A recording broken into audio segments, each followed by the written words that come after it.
Good day everyone, welcome to my channel. So in this video guys, we will determine which of the list of numbers given is the smallest using minimum function or min in Microsoft Excel. Before we start, I would like to say thank you so much to all my viewers, silent viewers, and supporters of my channel. Thank you for watching my videos. If you are new with my channel and then you like this video, please hit the like button. Don't forget to share and please support my channel guys by clicking the subscribe button. So let's begin. Let's say we have a series of numbers here. Okay,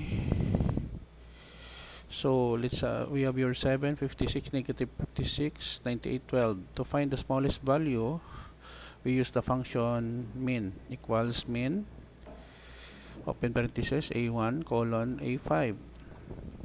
So we are expecting here the smallest value is negative 56. Okay, that's simple. Another example, 5, 34, 78, negative 1, negative 78, 12. No. So that's it.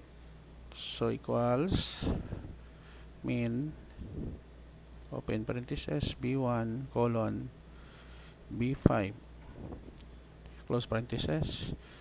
So the minimum value or the smallest value is negative 78. Okay guys, so this is the end of our short tutorial video on finding the smallest number using minimum function or min in Microsoft Excel. Thank you so much for watching guys. I hope that you have learned something new in this video. If you like this video, please hit the like button. Don't forget to share and please support my channel guys if you're new by clicking the subscribe button. See you in the next video tutorial guys. This is your friend Jake saying bye bye for now.